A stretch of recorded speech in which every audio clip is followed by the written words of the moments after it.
Chapter 561, Earth Immortal 2. If you have reached the immortal family on your own strength, surely even the Imperial Venerable will not simply taxidermize you. I let out a groan at the imposing presence and words of great King Qin Guang and contemplate their proposal. At the same time, a certain afterimage emerges in front of me. Single quote. I see. Wo Wang. A figure appears before my eyes. It is Yuo, who recently proposed the path of the immortal beast to me. Sacred Master Yuo telling me to walk the path of an earth immortal, it was the plan of you all, it seems. Indeed, you have the potential to become a remarkable judge, an excellent reaper. Great King Qin Guang's continued words make my body flinch. You currently carry a powerful misfortune. That calamity tied to the Great Mountain Supreme Deity, is the gaze of the Great Mountain Supreme Deity. If you were to declare that you will walk a path other than the path of repentant enlightenment, the Supreme Deity's retaliation will most likely strike you immediately. However, the underworld can protect you. No matter if it is the Great Mountain Supreme Deity, they cannot casually invade the domain of the Imperial Venerable like they could with Radiance Hall. I feel a bitter smile rise at their words. So, if I don't rise to face them through the path of repentant enlightenment, I will immediately be killed, huh? Surely you harbor the ambition to one day become an immortal lord. Do you intend to oppose the Great Mountain Supreme Deity with the realm of a great net immortal? Yu Su Ryan's subordinate, lacking most of their original memories, may have optimistically claimed that there is a chance if you rely on interpretation. But I will tell you the truth. That is absolutely impossible. Under the principle that immortal cultivation is repentant enlightenment, do you truly believe that someone like you could defeat the Great Mountain Supreme Deity's enlightenment? Quote. The one who determines the direction of the seat's interpretation is the owner of the seat. If the Great Mountain Supreme Deity has determined their own direction of repentant enlightenment, all beings beneath must adhere to that interpretation. Gradually, Great King Qin Guang's momentum begins to press down against me. Join the underworld. Uphold the Imperial Venerable's great will together with us.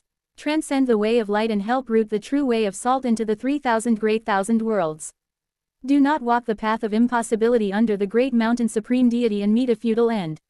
Neither this judge nor the other judges want to see someone like you, who has inherited the legacy of Salt Mountain, be wasted in vain.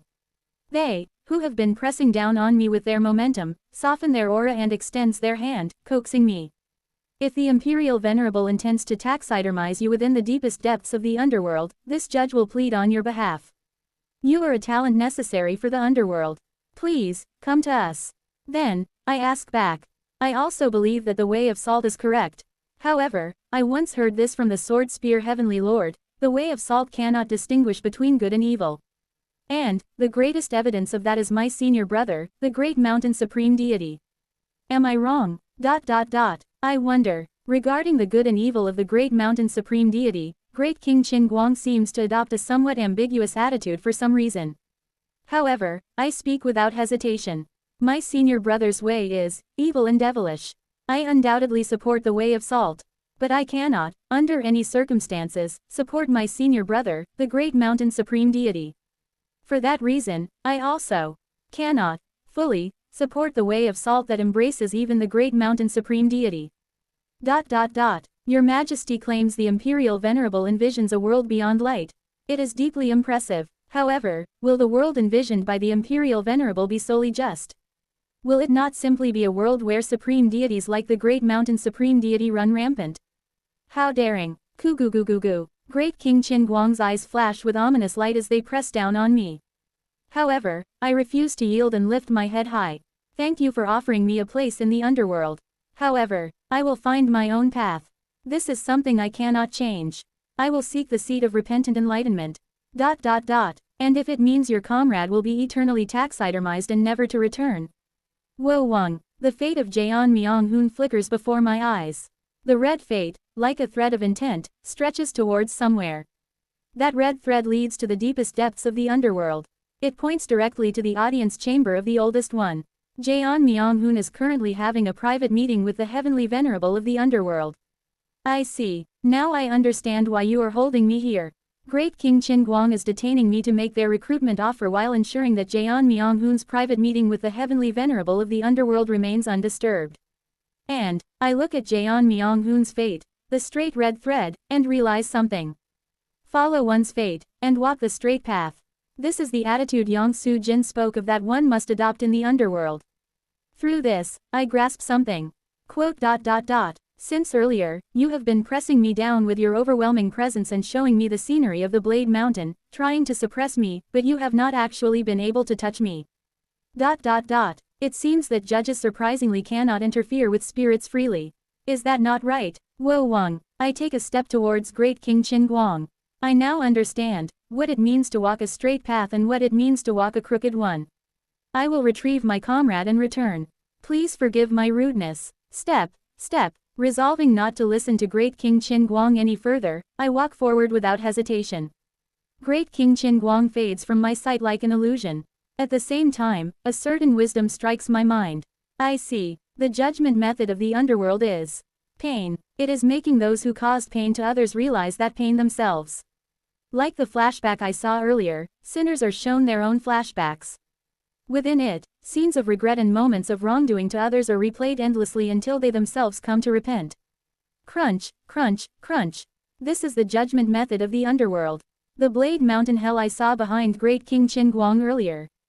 The wandering spirits in that Blade Mountain hell are all trapped in the cycle of their murderous karma, punishing themselves with the blade of their own conscience until they repent. Even those who lacked a heart in life and felt no guilt would gradually awaken to pain through endless repetition, leading them to repentance. But it has no effect on me. I walk through a world made of blades. A world that seems similar to the Blade Mountain hell. The name of this world is the canvas of myriad forms and connections. The ones I killed, the ones I caused pain to. I remember them all. The glass true fire forged from their pain endlessly scorches my heart. I have reflected and repented countless times. The hell others only experience after death, I have repeatedly recreated with my own hands while alive. Because that is my life, my cause and connection. Life is repentant enlightenment. I have reached this point by constantly reflecting on myself. Therefore, I have no intention of abandoning the path of repentant enlightenment. This is already my life. Thus, the underworld cannot do anything to me. Their role is to force unrepentant sinners to repeat their wrongs. But I am no longer one of their sinners, for I have already repented countless times. And to those who are not sinners, they are fair and kind above all else. I keep walking forward. Yang Su Jin clearly instructed me to go directly along the narrow and straight path. Perhaps it means to follow one's fate without looking back on the history of one's life. Because, after all, to look back on the history of one's life is to acknowledge one's death. So, it seems to mean to experience death but not accept it, and to walk into the domain of life by following one's fate. However, I act contrary to Yang Su Jin's advice. I do not take the narrow path. I do not take the straight path. Instead, I choose the winding and most circuitous path. Countless pasts and flashbacks brush past me. The hells overseen by the great kings, Qin Guang, Chu Zhang, Songdi, Wu Guan, Yan Luo, Bian Sheng, Tai Shan, Ping Dang, Do Shi Wang, Wu Dao Zhuan Lun, welcome me. TL, changing the name Yama to Yan Luo. So, the full title and name would be the Yama True Lord Yan Luo.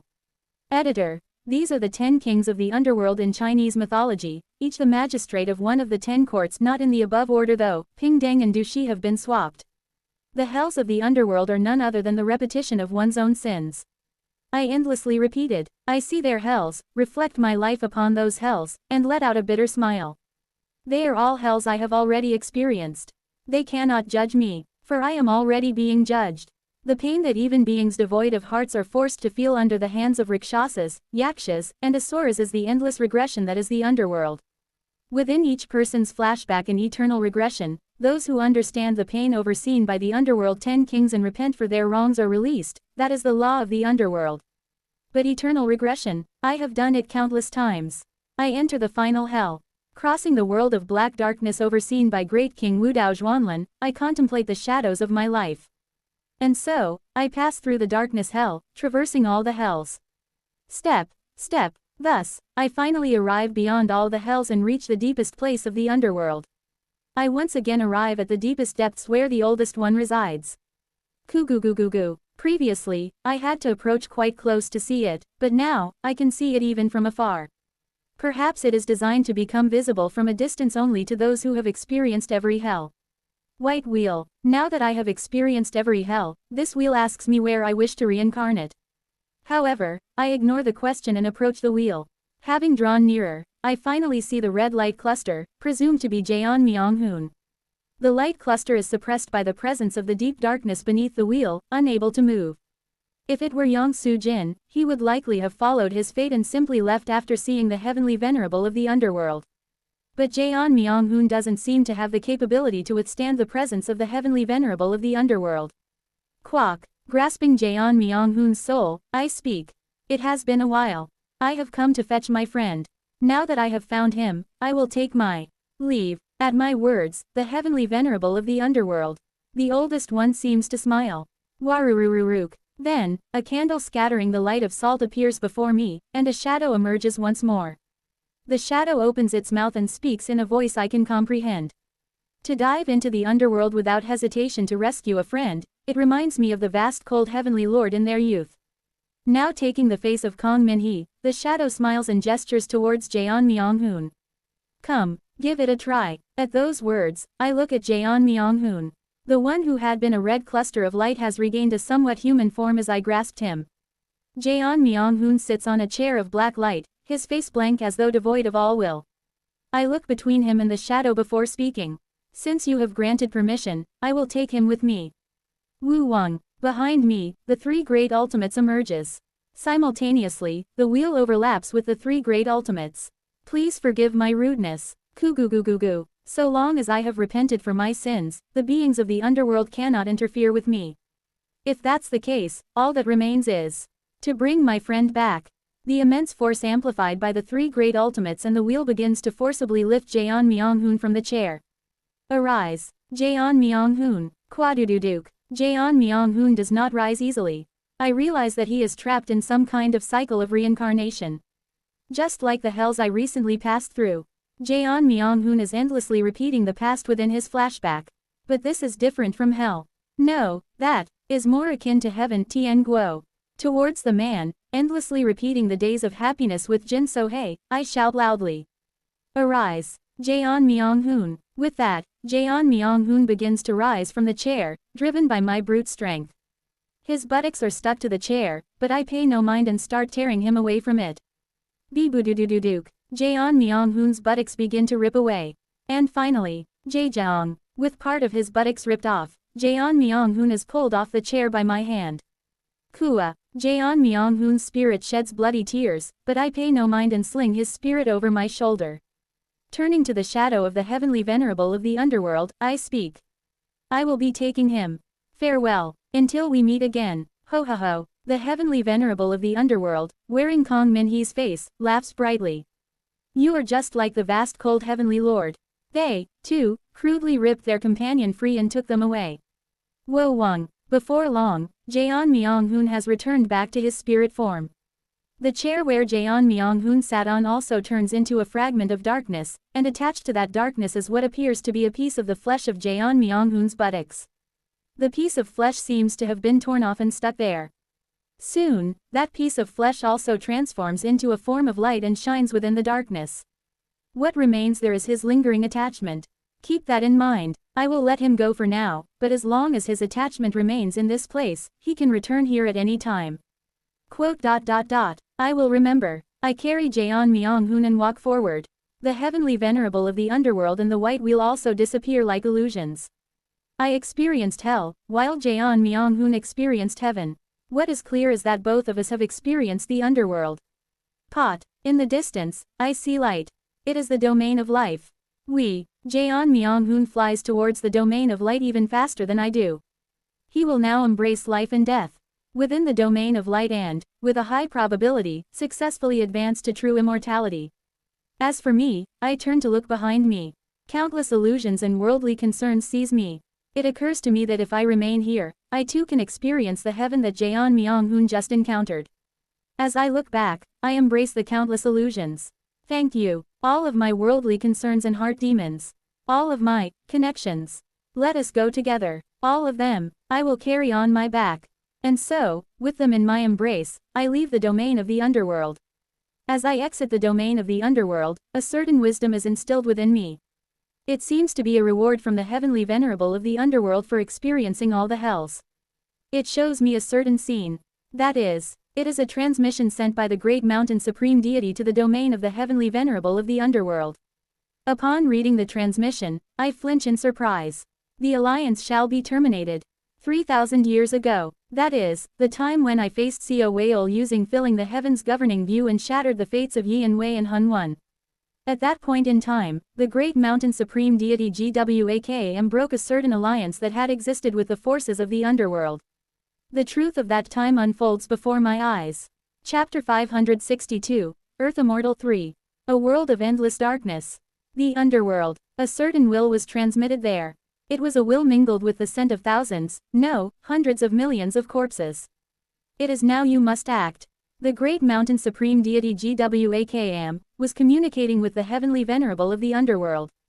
From within the deep darkness, a certain gaze extended outward, heading somewhere. In that place, there was a vision of Hun Wan, who was granted his immortal title by GWAKM, and Yi and Wei, whose fate had been toyed with by them. The twisted history of these two unfolded, and the stars of fate marked by the Great Mountain Supreme Deity collapsed. However, even as the stars of fate crumbled, the Great Mountain Supreme Deity appeared unconcerned. As if the deaths of Hun Wan and Yi and Wei at that moment fulfilled their plan. Wo Wang, the gaze emerging from the deep darkness shifted toward a different place.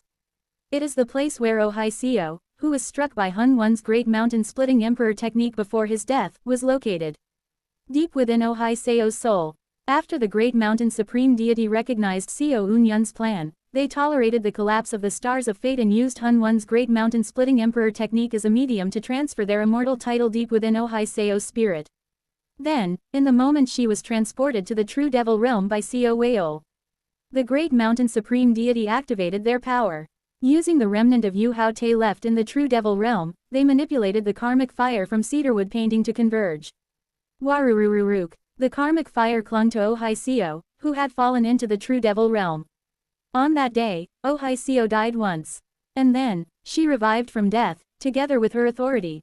To be precise, the immortal title of the Great Mountain Supreme Deity fused with her authority, forcibly resurrecting her.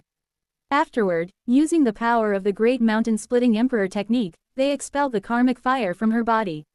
Thus, the Great Mountain Supreme Deity selected Ohai Seo as the new medium to entrust their immortal title.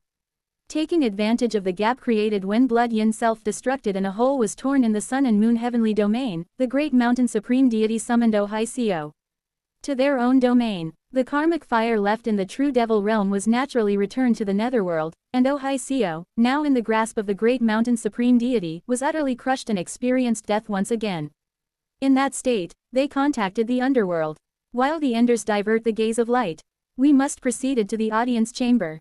Please come forth. The Great Mountain Supreme Deity's message caused tension among all beings of the underworld. Now, the grand plan their Imperial Venerable has spoken of all this time was about to begin. The Sal Tree Heavenly Venerable, the Liberation Supreme Deity, and others were to collaborate and launch an assault on the head realm. However, at that moment, the Heavenly Venerable of the Underworld uttered a statement no one could comprehend. At first, the Yama True Lord Yan Luo initially assumed they received the message incorrectly. But to them, the commands of the Heavenly Venerable of the Underworld are absolute, so Yan Luo conveyed the response as they received it. The Imperial Venerable states, it is not permissible. What? For a moment, there was no reply from the Great Mountain Supreme Deity's side. Then, after a brief silence, a response filled with wrath arrived. For this moment, I have set the board since 50,000 years ago. Taking advantage of Bong Myong's advancement without anyone noticing, not to mention all the preparations made even before that. And now, without any proper explanation, you say what? The Imperial Venerable has deemed the chances of success to be insufficient. Great Mountain Supreme Deity must. Do you not intend to avenge the grudge of my master? Then, a will flowed out from the depths of the underworld, responding personally instead of Yan Luo. Not permissible. And then, the overwhelming voice of the Great Mountain Supreme Deity, filled with immense wrath, resounded through the underworld. Then, I too will no longer hold back. I will no longer respect you, who has become senile. At their words, all the reapers and judges of the underworld ignited their flames in fury. The entire underworld seemed to hum with their rage. The alliance shall be terminated. Kugugugugu. With that, the Great Mountain Supreme Deity's response was cut off. However, the being in the deepest and darkest depths watched the place where the Great Mountain Supreme Deity resides. Earth Axis Heavenly Domain. A devilish world, filled with pain, groans, and darkness. There, the great mountain supreme deity raises their hand. In their hand is something new. It is none other than the salt mountain formed of salt crystals which Seo Eun-yun had hurled away into the interdimensional void after sending off Baek-rin and Yukyo after encountering the great mountain supreme deity. Wing. The light of the salt mountain seemed to respond to the will of the great mountain supreme deity, brightly illuminating the surroundings. The shrine of the salt sea supreme deity shall open its doors and welcome the successor. Flash. In an instant, the great mountain supreme deity was sucked into the depths of the salt mountain within the Earth Axis Heavenly Domain. Pasasasa. The salt mountain made of salt crystals appeared to shine in the void before completely vanishing. What remained in the Earth Axis Heavenly Domain were the corpses ruthlessly crushed by the great mountain supreme deity's authority. The malicious spirits that had grown by devouring their power. And finally, Ohai Seo, who, after being crushed by the great mountain supreme deity, was now in the process of reviving by absorbing the surrounding energy. From the depths of the darkness, the observing being quietly muttered, "Did they consume the relic of their predecessor to reach the outer sea?" With that, the vision flooding my mind ends. This memory is. It is the memory of the heavenly venerable of the underworld. The being has shown me where the great mountain supreme deity has disappeared to and how Ohai Seo, who had been far from Blood Yin at the time, ended up in the Earth Axis Heavenly Domain. Zing. As I finish watching the scenes of the past, I sense a will surging into my mind. It is a deep and vast will. They are preparing a mantra that transcends imagination. Keep annihilation in mind. Pot. I step back into reality. At the same time, as I confirm the presence of Ham Jin and Yuhi as they pass through the outskirts of the underworld, I completely withdraw from the underworld. A mantra transcending imagination. Keep annihilation in mind. It is a warning from the heavenly venerable of the underworld. For now, I understand why the heavenly venerable of the underworld abruptly cancelled the plan to invade the audience chamber. That being perceives the regressions and must know that entering the audience chamber in the previous cycle resulted in defeat.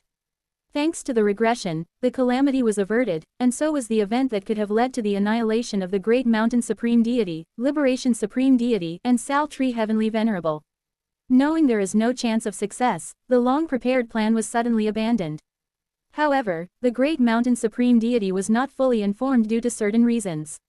I was also wondering why the Great Mountain Supreme Deity, who occupies the seat of repentant enlightenment and is an existence that is a superior counterpart of myself, was so persistently desiring me, but it was because the alliance was broken. I come to understand the truth behind several matters. That said, a mantra transcending imagination. Keep annihilation in mind. I mull over the heavenly venerable of the underworld's warning again. If the being that entered the audience chamber countless times and always returned alive is referring to a mantra transcending imagination, just what could it be? Is there a different mantra other than the phenomena extinguishing mantra? If someone like Golden Shaking Bird told me to beware of a mantra transcending imagination, I'd have hung them upside down and beaten them instead. But the words were spoken by none other than the heavenly venerable of the underworld, known as the Oldest One. If a being who even witnessed the vast cold heavenly Lord says it transcends imagination. If a being who has accumulated immeasurable experience over endless years claims it transcends imagination. I swallow my saliva. At the time of the Wuji religious order's annihilation, seeing the Great Mountain Supreme Deity gently stroke the salt mountain after taking it from me alone made it clear there is something special about it. Of course, I didn't know that if consumed, it could fly straight to the outer sea. That salt mountain is an artifact that leads to Penglai Island. In that case, is Penglai Island located somewhere in the outer sea? When GWAKM and I properly forged our senior-junior brother bond last time in Penglai Island, was it just a split soul? Or does using the salt mountain only allow sending a part of the main body? In any case, that's not what's important. What's important is that the Great Mountain Supreme Deity GWAKM consumed the salt mountain made of salt crystals to silently fly without a trace towards Penglai Island with their main body. If even the heavenly venerable of the underworld cannot observe the outer sea, does that mean the Radiance Hall also cannot observe the outer sea? And GWAKM, in the outer sea that no one can observe, are they preparing an immortal art that the heavenly venerable of the underworld described as a mantra that transcends imagination? My thoughts become complicated. It is while I am pondering over the warning given by the heavenly venerable of the underworld. Kururum. What? As I return my split soul to my main body and come to my senses, I notice thunderclouds swirling in the void. That is. Kurururum. From within the thunderclouds, red lightning flashes. Then, a deafening roar shakes the entirety of the divine thunder realm. Kuua, Kwang, the sound of thunder shakes the ground. The thunderclouds coalesce into a spherical form. In an instant, the thunderclouds vanish from the lower realm. He's risen, to the plane of true immortality. This means, I rise to the true immortal plane, and as expected, Golden Shaking Bird is witnessing the birth of a new domain of thunder and lightning in the true immortal realm.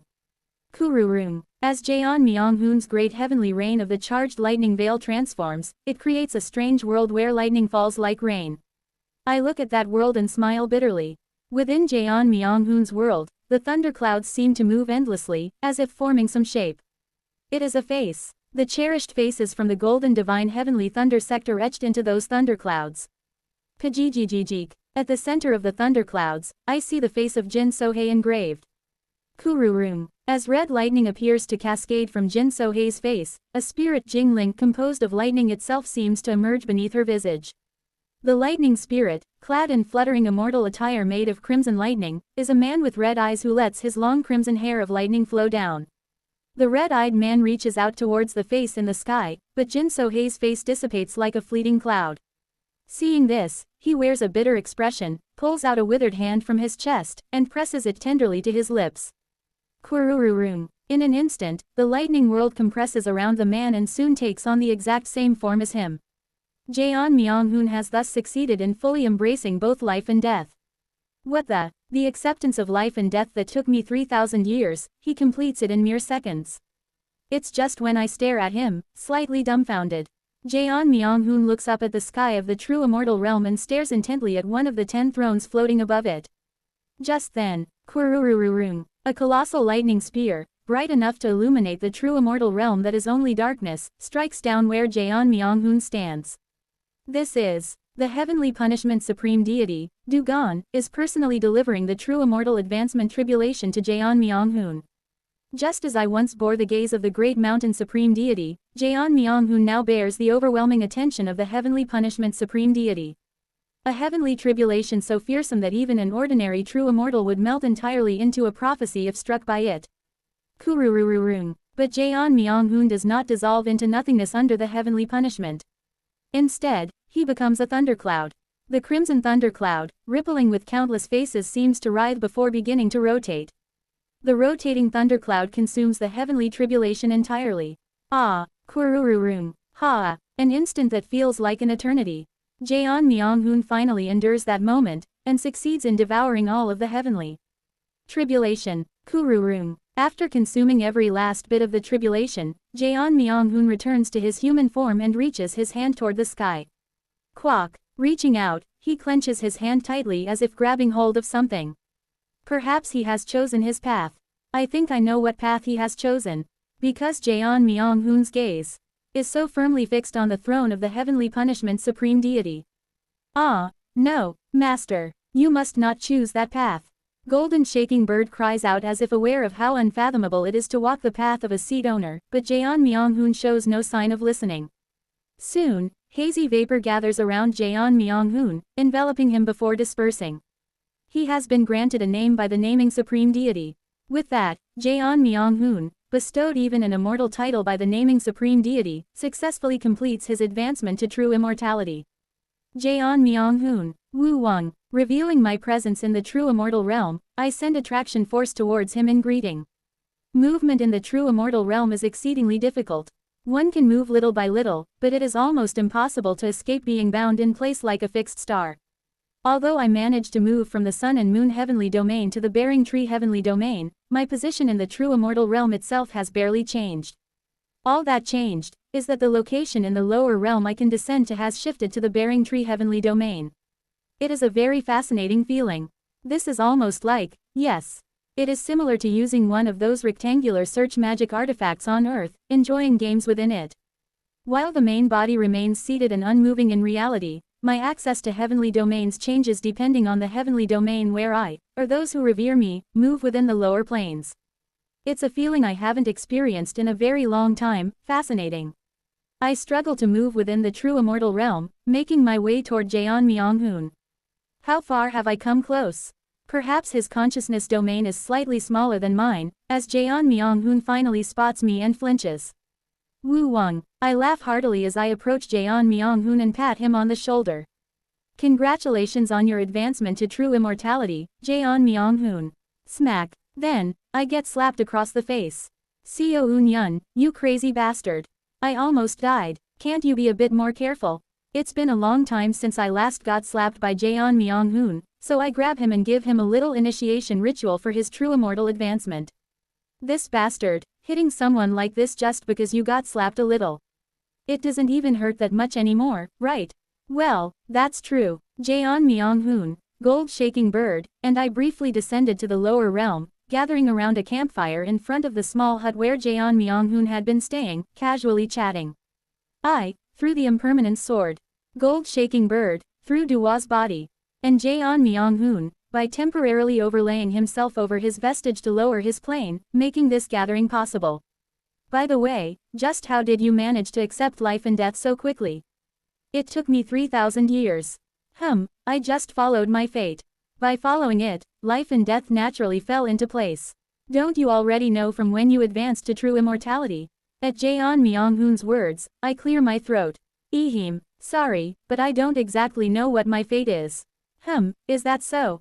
Why don't you take a good look at your fate sometime? Jeon Myung-hoon says this while gazing up at the sky. Above us in the true immortal realm, Jeon Myung-hoon's fate is shining. A fate entirely composed of red, a red fate. That red fate is now completely fused with Jeon Myung-hoon's immortal body, becoming a part of him. Jeon Myung-hoon did say before that he realized his fate. Apparently, what manifests as talent in the lower realm takes the form of fate starting from the true immortal realm. In other words, while mortals in the lower realm live their lives shaped by their talents, starting from true immortals, the fate they are born with becomes their defining talent. And in that sense, then what in the world is my fate? I have no idea what my fate is. While Jeon Myung-hoon's fate is red, mine is not visible at all. Damn it, I have to be able to see it to know whether I have a fate or not. Even after rising all the way to the true immortal realm, will I have to suffer from a lack of talent because I have no fate? I let out a sigh. Even Hong Fan, who's a centipede, knows what his fate is. Why on earth can I not even get a hint on mine? Someday, I'll have to consult Hong Fan and tell him I can't figure out what my fate is. With such trivial concerns in mind, I begin preparing to resurrect Hong Fan, Ham Jin, and Yu He. Chapter 563, Earth Immortal 4. I knead the earth and send it floating upward as I ask. Coo-goo-goo-goo-goo. The 3 lumps of soil I mold rise into the sky, absorbing the surrounding dust as they transform into stars. Those stars will now contain scenes of Hong Fan, Ham Jin, and Yu He being resurrected. By the way, Jeon Myung-hoon, what's your immortal title? Heaven-destroying one, Me-Atnz. Among the immortal titles given by the naming supreme deity, I chose that one. Pretty good. Mine is Crystal Glass Being. It is at that moment when we exchange our names. Woo Wang, I sense some kind of connection forming between us. This is. As Jeon Myung-hoon and I look at each other in confusion, Golden Shaking Bird clings to Jeon Myung-hoon's arm and laughs gleefully as she explains. Hee, Master. The true immortal realm is originally a pitch-black and endlessly vast place. Because of this, it is extremely difficult for true immortals to encounter one another unless they descend to the lower realm. In the past, communication between true immortals required being at least a great net immortal or exchanging messages through immortal treasures in the lower realm. But ever since the naming supreme deity's enthronement, there has been a rumor that simply exchanging names allows true immortals to communicate with one another from anywhere in the true immortal realm. Oh, thanks for the explanation. You're welcome, Master. Thank you for your praise. I love you, Master. By the way, Seo Eun-yun. You still haven't explained this one to me, have you? Jeon Myung-hoon asks while glancing at Golden Shaking Bird clinging to his arm with the happiest expression in the world. That one is. I told you already. I am Master's wife from a past life. Looking at Golden Shaking Bird, who interrupts me with nonsense whenever I try to explain, I click my tongue. She's a fully matured thunder beast created by Yong-soo Jin by melting down his subordinate sect, the Lightning Bird Golden Shaking sect. She's at a level below true immortal. I don't know the details, but she seems to have deeply loved Yong-soo Jin. I met her in the Lightning Sacred Sea. I use heart language in the plane of soul to transmit this information to Jaeon Myung-hoon so that golden shaking bird cannot hear. Jaeon Myung-hoon nods. Quote. Well, I got it. By the way, in this life, I already have a Tao companion. I can't accept you. That is fine, master. You can just take me as a concubine. As long as I can stay by your side, that is my happiness. Golden shaking bird nestles into Yang Soo-jin's embrace and rubs her face against him as she speaks. Jaeon Myung-hoon clears his throat, seemingly uncomfortable. Quote. Well, let's set aside the topic of concubines for now. In any case, you clinging to me in human form like this is uncomfortable. I see. I apologize. Golden shaking bird made a mistake. I will change forms right away. Pat. Golden shaking bird immediately abandons her human form and shrinks using Duwa's body. She takes the form of a small hummingbird. The golden hummingbird perches on Jaeon Myung-hoon's shoulder and rubs her head against his cheek. Perhaps finding the hummingbird form less uncomfortable, Jaeon Myung-hoon's expression softens. Well, good. From now on, stay like this whenever you follow me. Yes, master. If you ever wish for feet, just command me to take my human form again. Quote. Question mark. What? Never mind. Got it. By the way, Seo Eun-yun, golden shaking bird. I've only recently become a true immortal, so I'm lacking in knowledge. I need you to teach me. At those words, golden shaking bird flutters her wings excitedly and begins to explain. I will explain. First of all, master, let me start with the realms of true immortals. The gloomy and sadistic side she showed when she was with me is nowhere to be seen. Instead, she explains knowledge regarding the true immortal realm to Jaeon Myung-hoon and me with a cheerful and happy expression. There is knowledge I heard from Uo, along with completely new information. Quote. These are the realms of true immortals. Above them are governing immortals, who have seized their seats. Hold on. Then, what exactly are the path Tao, and seats that you're referring to? To put it simply, you can think of them as laws. From the moment one becomes a true immortal, one rises by mastering the laws and acquiring the principles of the world. At the end of the process, synchronizing with the origin of the law makes one an immortal lord, and completely dominating it makes one a governing immortal. Golden shaking bird explains about the seats and the origin essence in a manner that closely aligns with what I heard from Uo. There are countless laws in this world, but they all vary depending on interpretation. How one interprets a law becomes the key focus of a true immortal's cultivation. However, there are about 3 absolute laws that cannot be interpreted and must be accepted as they are. 3 absolute laws. At those words, Jaeon Myung-hoon flinches in surprise and speaks to golden shaking bird. I think I know what they are. They are probably time, space, and the law of samsara, right? Seizing the seat of these 3 supreme laws to become a Tao sovereign must be what governing immortals are. I already know a bit about the 3 supreme laws. Golden shaking bird glances at me as if unsure of what he's talking about, and I shrug in response. Quote. Nope. What? What are time, space, and samsara? Space and time are fundamentally one and belong to the domain of the heavenly venerable of time. As for samsara, is that from the underworld? I'm not exactly sure what master means, but, in any case, the 3 absolute laws are fate, history, and something else.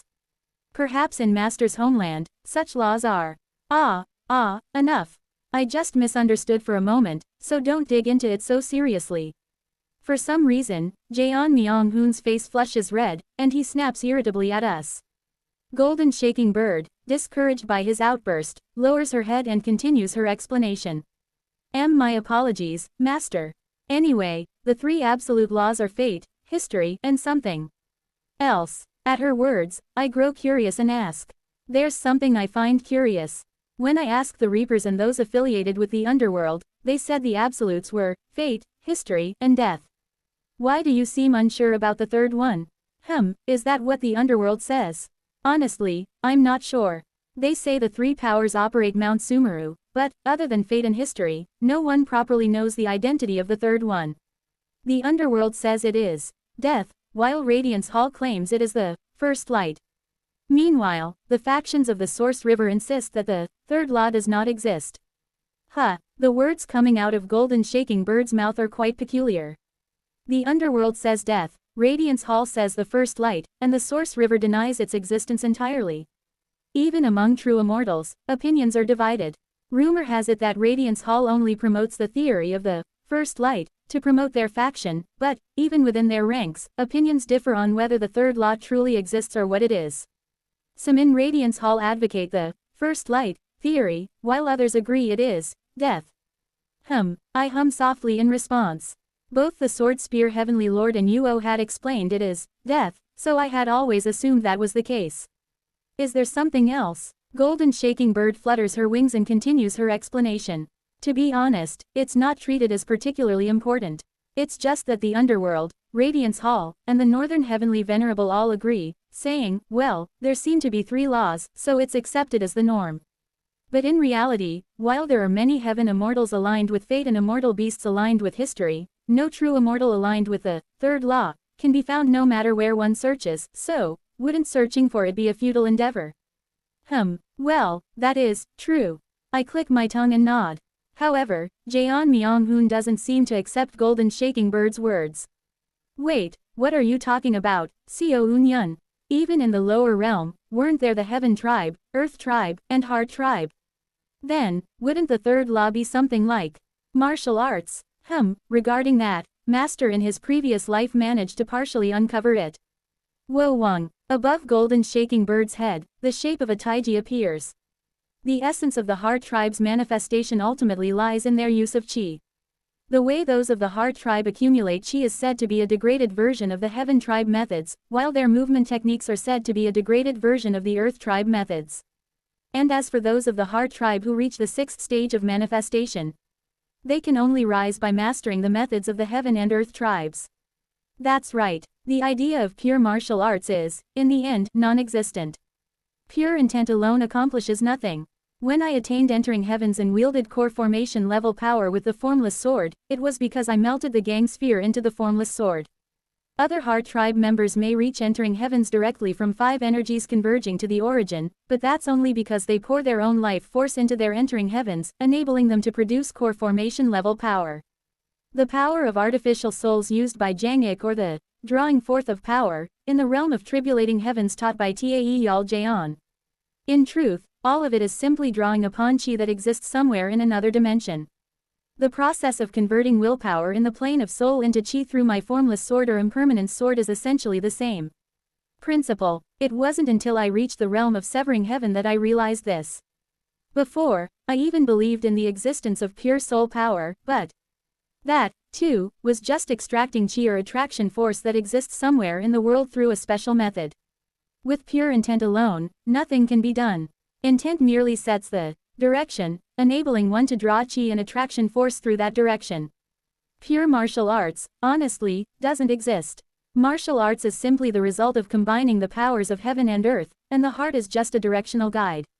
That's why, the claim that there exists nothing else beyond fate and history or that no one can tell what the third is, I can understand it to some extent. Of course, understanding does not mean accepting it. The third law exists, because, without a doubt, the domain of purity I felt was power from a domain separate from both fate and history. However, explaining the concept of purity to those who haven't trained in martial arts is impossible, so I merely said it that way to Jeon Myung-hoon. Is that so? Well, I get it for now. In that case, Jeon Myung-hoon asks another question to Golden Shaking Bird. One more question. I've reached the realm of Vestige Liberation Immortal. Then, how does one advance from Vestige Liberation Immortal to Upper Immortal? At those words, Golden Shaking Bird flutters above us and replies. It's simple, Master. The realm formula for Vestige Liberation Immortal is the Radiance 10 Heavens Guangming Shitian. As she continues explaining, a bitter smile forms on both my and Jeon Myung-hoon's faces.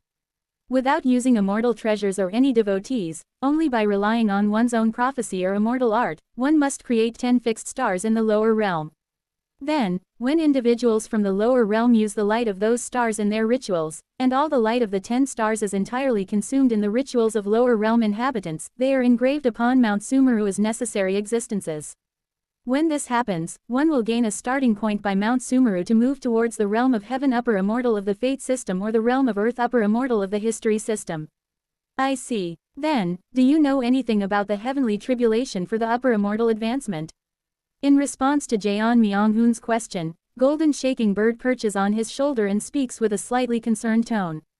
Since I too know nothing about the upper immortal advancement heavenly tribulation, I listen carefully. Master remembers the heavenly tribulation for the quasi-immortal advancement, right? Being wrung dry by the world itself is the quasi-immortal advancement. Heavenly tribulation, only the true immortal advancement replaces that with attracting a supreme deity's gaze. All of the immortal family's advancement tribulations follow the same pattern. It is about being wrung dry by the world. Therefore, the heavenly tribulation for the upper immortal advancement is as follows. As Golden Shaking Bird continues to speak, I feel a chill run down my entire body. The world wringing dry the light of the stars one created, that is the upper immortal advancement heavenly tribulation. If one can endure, one advances to upper immortal as compensation for providing light to the world. But if one fails, their main body and their star of prophecy will be completely transformed into light and, eaten by the radiant supreme deity.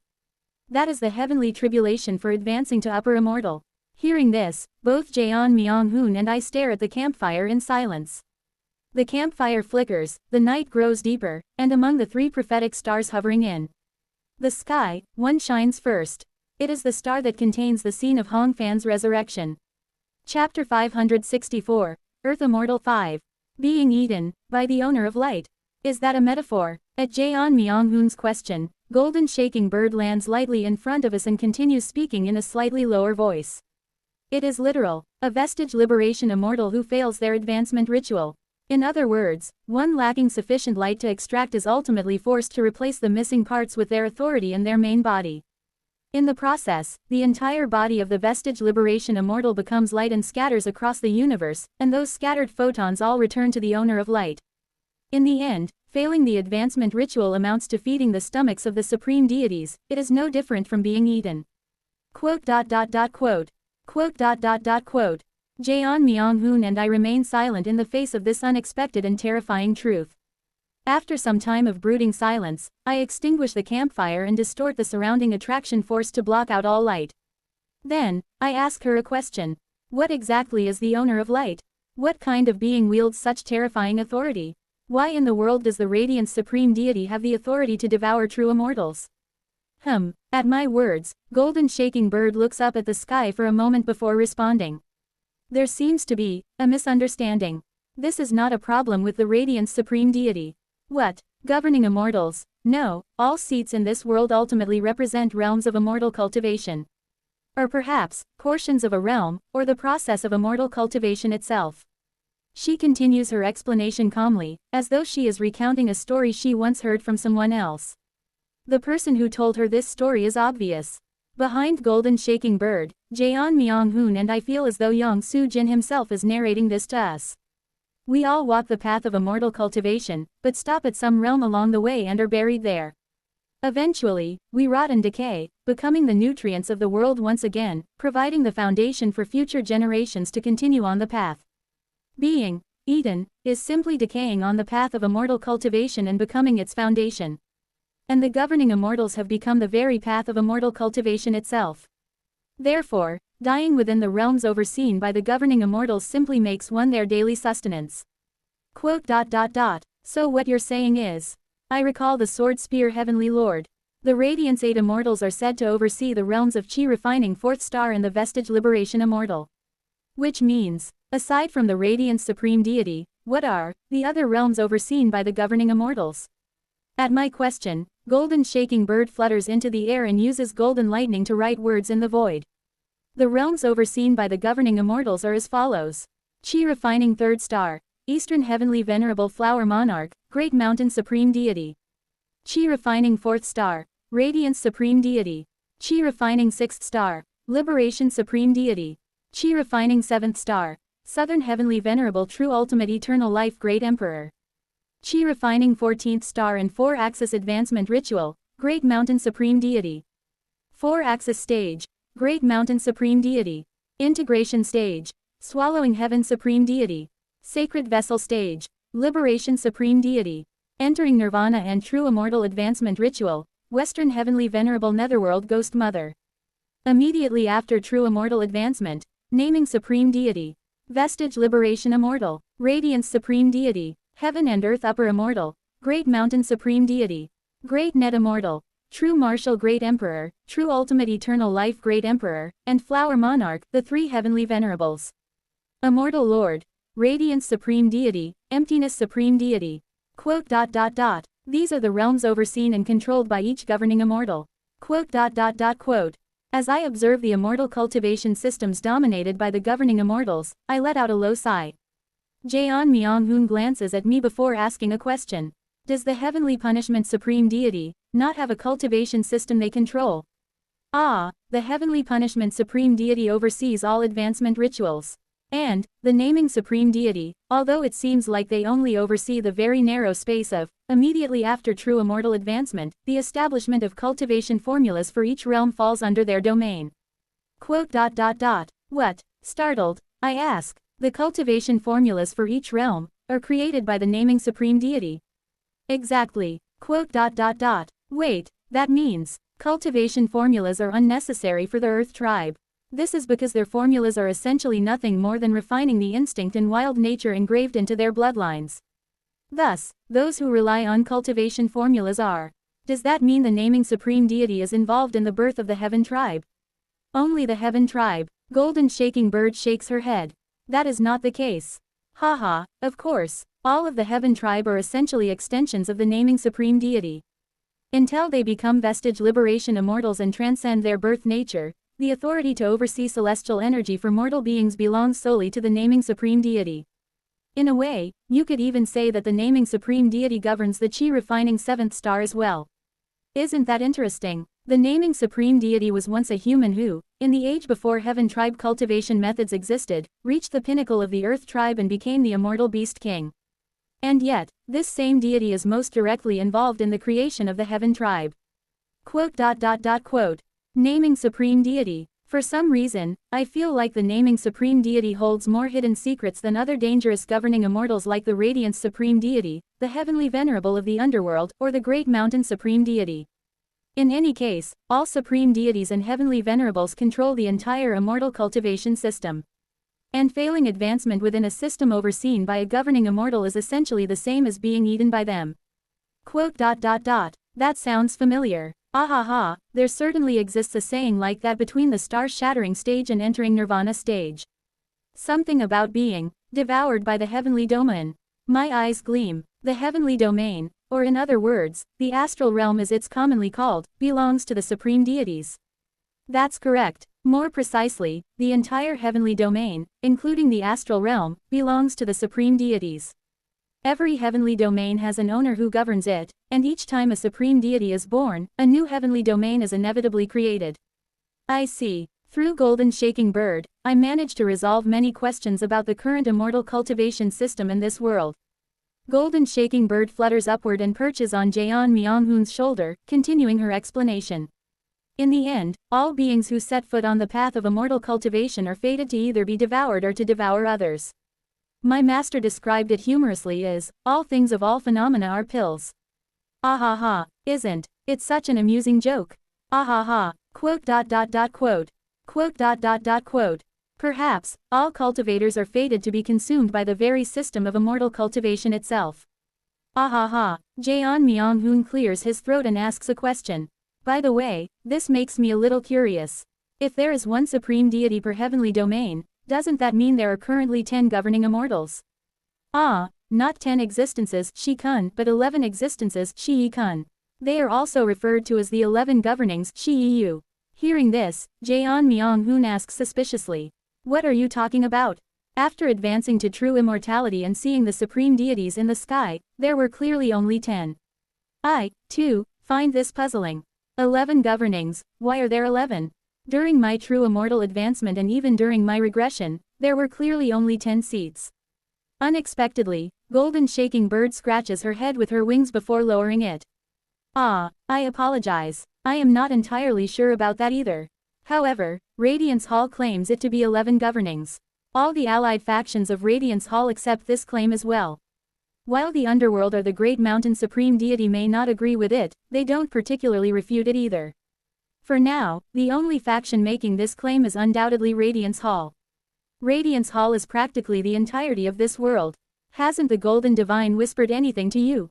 I question Golden Shaking Bird, and she places her two wings on her waist, glaring at me as she speaks. More importantly, why does Elder keep calling my master Golden Divine this, Golden Divine that, and Yang Su Jin this, and Yang Su Jin that? Is my master your friend?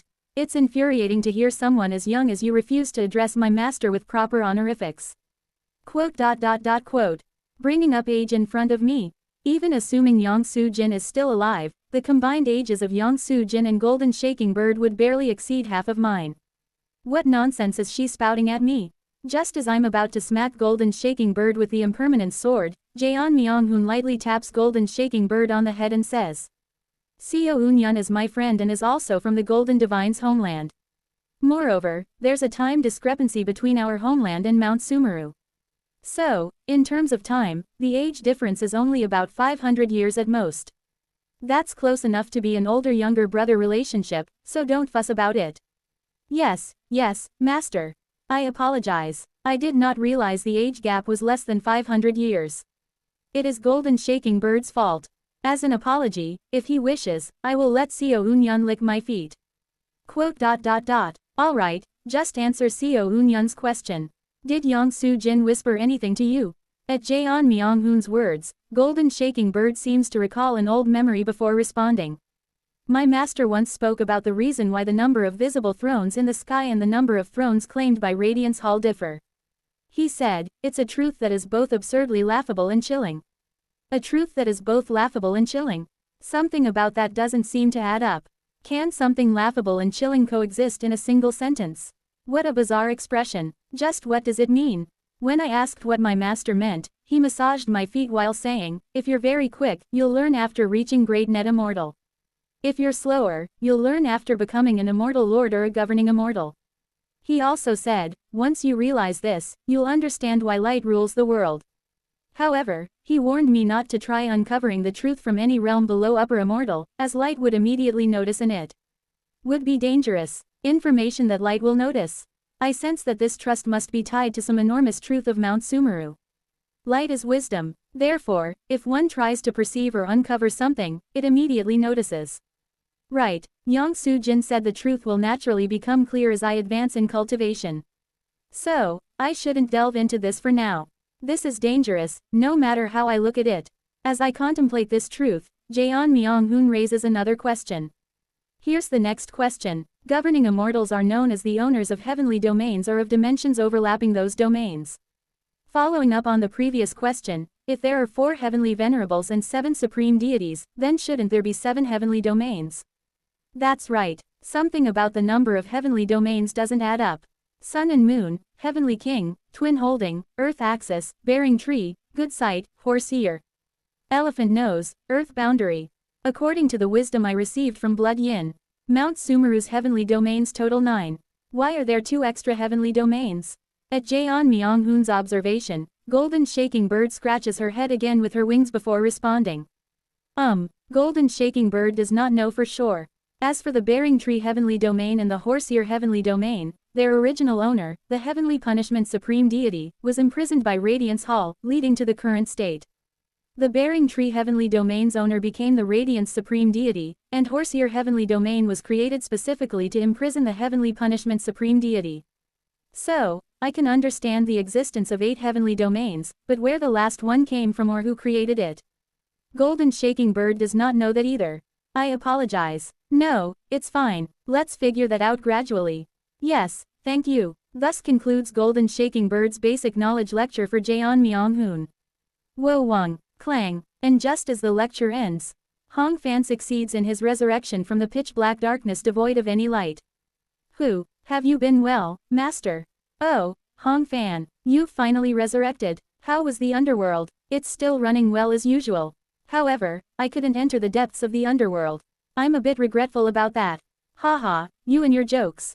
What would I do if you entered the depths of the underworld and ended up reincarnating? Haha. Even if I reincarnate, I will find my way back to you, master, so don't worry. With that, I share a conversation with the newly resurrected Hong Fan as we welcome the morning sunlight that enters the Divine Thunder realm. The next day arrives. Jaeon Myung-hoon gathered the necessary items he used for cultivating immortal arts from the hut. Meanwhile, I temporarily sealed the minds of Ham Jin and Yuhi that are still affected by death energy as they just recently resurrected. Now that Jaeon Myung-hoon has completed his true immortal advancement, and since there's no more business left in the Divine Thunder realm, it is time to move on to the astral realm and begin my cultivation as a Vestige Liberation Immortal. Ever since realizing that Vestige Liberation Immortal falls under the domain of the Radiance Supreme Deity, I've wanted to escape this realm as soon as possible. By the way, was it you who killed the Sacred Master of the Divine Thunder realm? Oh, yeah, it was a devotee of light. As soon as it saw me, it started going on about reporting me to Radiance Hall, so I blessed it with the immortal art, Red Lightning Heavenly Tribulation. Blessing, lightning sacred body, I mean. Its entire body underwent lightning transformation, becoming a spirit of lightning. Pajijijijik. Jaeon Myung-hoon smirks as he pulls something out from the void. It is a guzheng which burns a bright red. Editor. A guzheng is a type of plucked zither, an ancient Chinese string instrument. I tore it from their middle realm sacred master position and refined it into an immortal treasure. Jaeon Myung-hoon smirks as he taps the guzheng lightly. The guzheng's form distorts as if trying to escape from Jaeon Myung-hoon's grasp with all its strength. But Jaeon Myung-hoon grips the neck of the guzheng tightly, applying enough force to almost snap it, forcing it into submission. Watching this violent display, I ask. Did it insult you or something? You seem to be treating it rather harshly.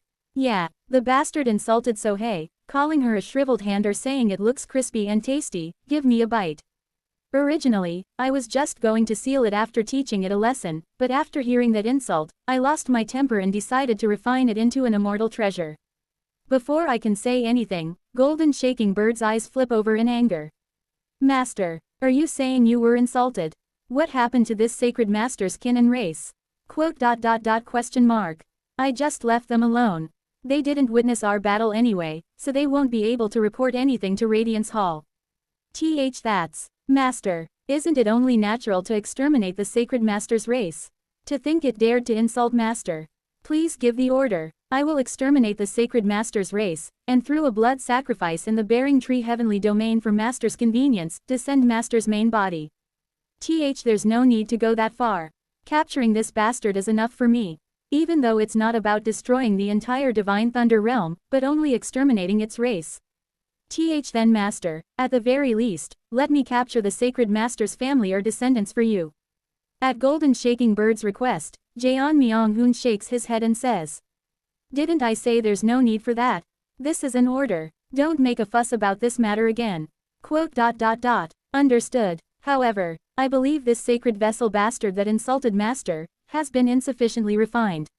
May I add a special refinement process? I will refine it further to ensure it can neither resist nor escape from Master. Well, since it insulted Sohei, that's fair. Good. Assist with the refinement. At those words, Golden Shaking Bird takes the guzheng from Jaeon Myung-hoon, absorbs it into her body, and begins refining it. Now then, shall we move on to the astral realm? With that, we depart from the Divine Thunder realm. Twin constructing chains. Fly, Howie. Transforming Yohi into the form of a pung, I mount her back along with everyone and traverse the interdimensional void. Howie. As we speed through the interdimensional void, I suddenly notice that the 48 middle realms are arranged in a specific pattern. That's, starting from the Myriad Laws realm, countless realms extend outward. These middle realms seem to draw a massive shape. The shape begins at the Myriad Laws realm, passes through the Divine Thunder realm, and ends at a realm called the Feeling Life realm. Beside the Feeling Life realm, the Myriad Laws realm appears again. The middle realms draw a circle. And that circle is not merely a simple round shape but rather some kind of diagram. Golden Shaking Bird furrows her brow as she gazes down at the 48 middle realms drifting in the interdimensional void. No matter how many times I see it, what a distasteful hobby. Those Radiance Hall bastards. The middle realms scattered in the shape of a circle seem to embody a certain symbol. That symbol takes the form of the snake biting its tail. It is the emblem of Radiance Hall. Radiance Hall is notorious for engraving the form of snake biting its tail onto the remains of those who oppose them or onto what their enemies cherished. Alternatively, they impose a fate related to that symbol, forcing it to take on this form. Jaeon Myung-hoon clicks his tongue and grimaces. To the dead, this is going too far. Yohi, as though trying to avoid looking directly at the symbol below, clenches her eyes shut while breaking into cold sweat. Meanwhile, I silently offer a small gesture of mourning for the former subordinates of the heavenly punishment supreme deity as I watch their pitiful state. Hong Fan, either uninterested or unable to perceive the arrangement of the middle realms due to being in the integration stage, remains indifferent. With an emotionless expression, he pulls out garbage and food scraps from his storage scroll and tosses them toward the middle realms, seemingly cleaning out his bag. Golden Shaking Bird averts her gaze from the grotesque scene and, perhaps to shift the mood, begins to chatter. Because of her quick chatter, I, too, forgot a little of the horror of that tragedy and join in on the conversation. By the way, aside from the vestige liberation immortal cultivation, we need to find our other comrades. We'll have to pass through the astral realm to reach other heavenly domains anyway, so heading to the astral realm for now makes sense. That said, do you know which heavenly domains the others went to? For now. By the way, Master. You still have the vestige, right? If Master hands it to me, I will make it into a storage scroll. After reaching the true immortal rank, most people make their storage scrolls from their vestiges. Haha, Master, my storage scroll has been invaded by bugs. Because its functionality is so good that even living things can enter without restriction, bugs seem to have come in. I am starting to worry since the number of bugs has increased a lot. With that, we cross beyond the interdimensional void and arrive at the astral realm within the Bearing Tree heavenly domain to reunite with our other comrades and quickly proceed with our vestige liberation immortal cultivation. Now then, let's discuss methods to figure out the current situation of our comrades and plan our next steps in more detail. I rise from my seat, preparing to adjust our plans moving forward. And then, Kijijijik, clank, quote. In an instant, the movement of the universe halts. A pure white light flashes, seemingly toying with the workings of the universe and rendering time itself a fool. Within the pure white light, we behold a blindingly beautiful bird. I am the immortal beast, Glass Peacock. As the words of the bird continue, Golden Shaking Bird screams in horror. Unfamiliar new faces, and that brute's attendant concubine. How splendid, I'll have to mate. Run away, twin constructing chains. If you don't want to be violated by Glass Peacock, flap your wings like mad. The moment Yohi hears the name Glass Peacock, it's as though her mind, broken by Golden Shaking Bird, is restored. Frothing at the mouth, she begins flapping her wings like crazy. On our first day in the astral realm of the Bearing Tree heavenly domain. Halt, I shall show you paradise. We encounter the infamous Earth immortal of reproduction and mating, Glass Peacock. History revision. Escape routes lost. To capture and violate us. Glass Peacock begins to unleash their power. Chapter 565, Earth Immortal 6. Zing. Escape routes lost. Escape routes lost. Escape routes lost. The voice of Glass Peacock resonates as if echoing through countless galaxies. At the same time, Golden Shaking Bird cries out in panic. History revision. Quickly, hurry up and make a prophecy. Put the star of prophecy into my stomach, and make a prophecy. For the time being, I'll offer part of my immortal body to Master. Wo Wang. Golden Shaking Bird transforms into a human form and places her hand on her chest. Quaduduk. She then uses Duwa's body as a medium to extract a portion of her main body from the true immortal realm and hands it over to Jaeon Myonghoon. It throbs like a beating heart, and it appears to be an immense sacrifice for Golden Shaking Bird, as her face disappears entirely. The face of Duwa's physical body melts away and disappears completely. Meanwhile, Golden Shaking Bird's main body in the true immortal realm convulses madly in pain. Golden Shaking Bird, cue quick, hurry. Jaeon Myonghoon looks at Golden Shaking Bird, grits his teeth, and accepts the piece of her immortal body that she handed over, absorbing it directly. Sururuk. The portion of the Golden Shaking Bird's immortal body enters Jaeon Myonghoon's mouth, and he immediately opens his mouth to speak. In the name of this immortal, I prophesize. A small sphere manifests above Jaeon Myonghoon's hand. The sphere begins to absorb surrounding dust, gradually grows larger and begins to project a scene. By riding the interstellar wind, we shall escape from Glass Peacock. The faceless Golden Shaking Bird embraces the star created by Jaeon Myonghoon and stores it within her body. I, too, utter a prophecy. Zing. A sharp pain spreads through my chest, radiating throughout my entire body. In the name of this immortal, I prophesize. All pursuers in this galaxy will, at minimum, lose their targets at least once. When using prophecy, there is always a limit to its scope. If the range of the prophecy is too broad, it will shatter before it can affect the entire scope, or it may become invalid. When that happens, the star of prophecy collapses, and the one who uttered the prophecy suffers immense backlash. Thus, when using a prophecy on a particular target, it's crucial to define the target precisely and attach specific conditions to increase the success rate. However, there are instances when exceptions occur. When a single being possesses an overwhelming influence and presence that surpasses an entire multitude. Glass peacock, their presence and authority exceeds that of every living being in this galaxy combined.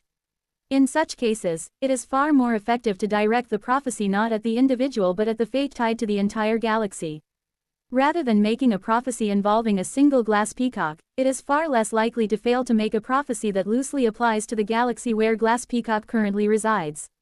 When prophesying about a being with greater presence than myself, the prophecy must target not the being but the places or objects associated with them.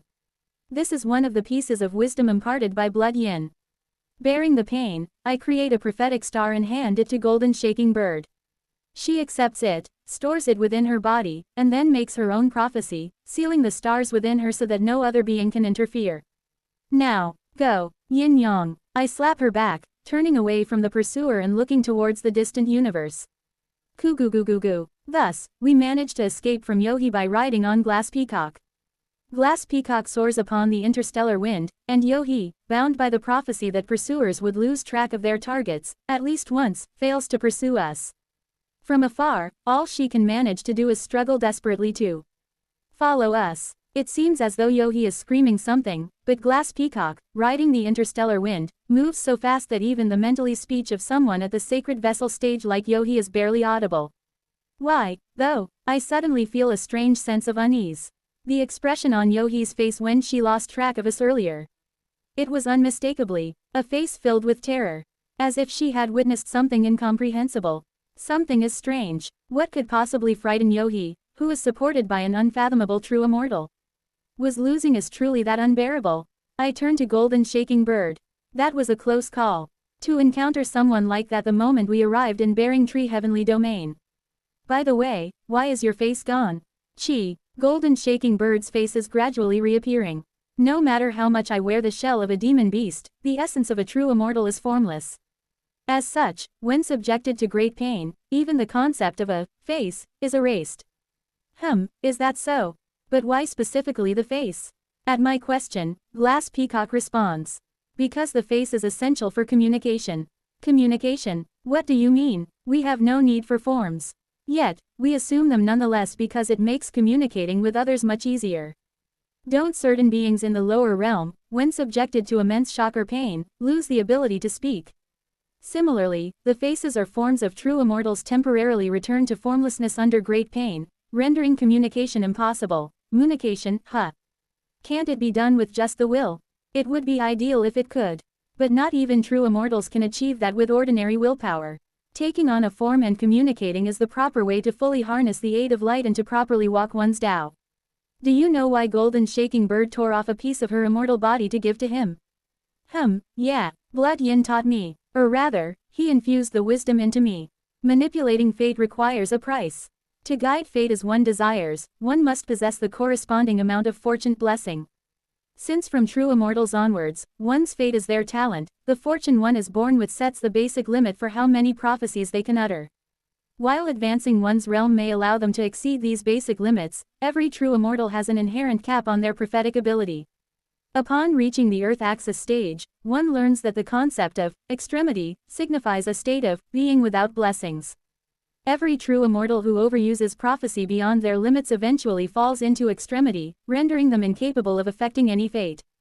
But there's a way to replenish it. A remarkably simple method, and that is to steal.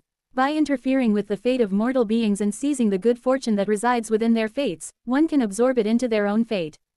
Doing so might cause those mortal beings to live harder, more unfortunate lives, but it grants the true immortal another opportunity to make a prophecy. Of course, this exchange of fortune isn't limited to true immortals and mortal beings. It is also possible between true immortals themselves. Golden Shaking Bird likely tore off a piece of her fortune from her immortal body because she didn't want Jeon Myung-hoon to recklessly deplete the fortune he was born with. Her loyalty runs deep. That pain caused her to temporarily lose her face. No. You understand well. Did you say this wisdom came from blood yin? Yeah, before my true immortal advancement, he infused me with wisdom, urging me to oppose the snakes. It contained the basics of prophecy and general knowledge about true immortals. Ha, how petty. He gave you plenty of teachings to oppose Radiance Hall, where heaven immortals are abundant, yet not a single precaution against the underworld that is teeming with earth immortals. Isn't that why you are completely unprepared against history revision? It is certainly true. Perhaps he taught me that way so the underworld would find it easier to suppress me if I ever clashed with them. It seems to have been Blood Yin's form of loyalty in his own way. Well, I can't really blame him for that. Anyway, I turn around to see if Yohi is following, then ask Glass Peacock. There doesn't seem to be any pursuit. How far are we going? We are heading to a place where neither other true immortals, the Netherworld, nor the Radiance Hall can interfere. Once there, no one else will be able to reach us. I see. So it's to ensure that Yohi can't find us. Glass Peacock only flies forward with a silent smile. I nod, calming the pain in my chest. That works too. For now, let's go there and rest until this chest pain subsides. After that, we will assess the situation and see if Yohi is pursuing us. Do not worry, I can suppress that Yohi as well. After dropping you off in a safe zone and sealing it so no one can intrude, I will go capture Yohi. How reliable. I'll leave it to you, Glass Peacock. By the way, what do you mean by chest pain? Do you know something about it? I explain my chest pain to Glass Peacock. The faint pain in my chest that always appears when I use prophecies. After listening to my explanation, Glass Peacock briefly laughs as if in disbelief. A madman, that's truly the epitome of salt. Well, good, it gives me something to savor. What do you mean? Savor what? It's nothing. I'll do something nice, so don't worry. I'll make sure you don't even think about the pain. I'll be very grateful. I express my gratitude to Glass Peacock as we enter one of the black holes located in the far reaches of the astral realm. Kijijijik. Glass Peacock seems to manipulate the interior of the black hole momentarily with the power of light, creating a small dimensional space inside. Then, they set us down in that space. No one will be able to contact or find you here. It's extremely difficult to locate this place from the outside, so it's a safe zone. Wait here briefly. I will seal this place and then go capture that one. Alright, I'm counting on you, Glass Peacock. Also, the planes are slightly distorted here, so even if you don't have immortal treasures or incarnations, you can manifest your true body. Open up your true selves completely and be ready to accept me the moment I return. Why would we need to do that? What do you mean, why? Wasn't I originally within you? That's true. I recall the memory of refining Glass Peacock alongside Golden Shaking Bird. It's only natural for Glass Peacock to enter either my body or Golden Shaking Bird's body. I'll also enter that one's body, so be prepared. Even Jaeon Myung-hoon's. Well, you worked hard, so I suppose I'll let you enter him for a while. Indeed, all of you, open yourselves fully and wait for me. With that, Glass Peacock leaves us inside the dimensional space within the black hole. They seal the black hole with a powerful barrier and star vein formation, ensuring no one can interfere, before flying off to capture Yohi. Warurururuk, Pajijijik, Golden Shaking Bird, Jaeon Myung-hoon, and I obediently reveal our main bodies, opening the worlds inside us to allow Glass Peacock to become one with us when they return. And that's when it happens. Chijijijik, quote. Kurg, I clutch my head as an intense headache pounds my skull. This is. The canvas of myriad forms and connections is writhing madly. Why is this happening? Is there something strange going on? It's not just the canvas of myriad forms and connections. Something else is also making my head ache. I think deeply amidst the pain. If the canvas of myriad forms and connections is trembling, it means something about the current situation is abnormal. What's wrong? Have I been affected by some authority related to history? As I sense that something is amiss, I quickly lay out my memories in sequence and compare them to the canvas of myriad forms and connections. Zing. Certain memories cause excruciating pain when they touch the canvas of myriad forms and connections, while others show no response. I see. The memories that are intact are the normal ones. They haven't undergone distortion. All the memories from before my regression, specifically, before my true immortal advancement, are completely intact. They haven't been distorted. But the ones that aren't are. Zing. The cedarwood painting. Yohi. That's it. Something is wrong. All the memories from when I went to cedarwood painting after advancing to true immortality, and met Yohi are the ones causing pain through the canvas of myriad forms and connections. Let's retrace those memories. I try to use the canvas of myriad forms and connections to verify the truth, but for some reason, it doesn't function properly. Even for me, its master, there are parts that appear hazy. I met Yohi at cedarwood painting, and at that time, I happened to meet the immortal beast Glass Peacock, who came looking for Yohi. Glass Peacock introduced themselves as one of Yohi's patrons and said they would follow Yohi since they were supporting her.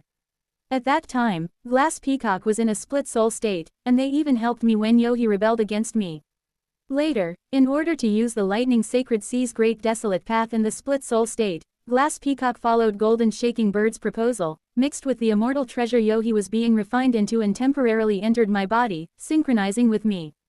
They continued to stay with us even after crossing over to the Bearing Tree Heavenly Domain. And when we attempted to travel from the Divine Thunder Realm to the Astral Realm, the issue arose after that. At some point, Yohi started saying it was difficult to fly, so Glass Peacock swapped and carried us for a while. Then, while traveling through the interdimensional void towards the astral realm, Yohi's gaze seemed to have met something in one of the middle realms within the Bearing Tree Heavenly Domain void. Afterward, Yohi began undergoing a strange erosion, seemingly chasing us to use us for some kind of resurrection ritual of a certain true immortal. It must be one of the subordinates of the heavenly punishment supreme deity whose prophecy has not yet ended. That subordinate likely eroded Yohi, causing her to chase us, and we fled on Glass Peacock. Looking at it this far, nothing seems strange. So why is the canvas of myriad forms and connections reacting so strangely? I clutch my head, deep in thought. And it's not just the canvas of myriad forms and connections. Something else is also tearing through my mind. What is this? It is an uncanny pain. This pain, it feels somehow familiar. Haven't I experienced this kind of pain before? This pain, I ponder for a while. What is this strange sense of discord? I met Yohi and Glass Peacock at cedarwood painting, entrusted Golden Shaking Bird with the refinement, entered the head realm and met Yunai. Wait, the head realm. I snap my eyes wide open.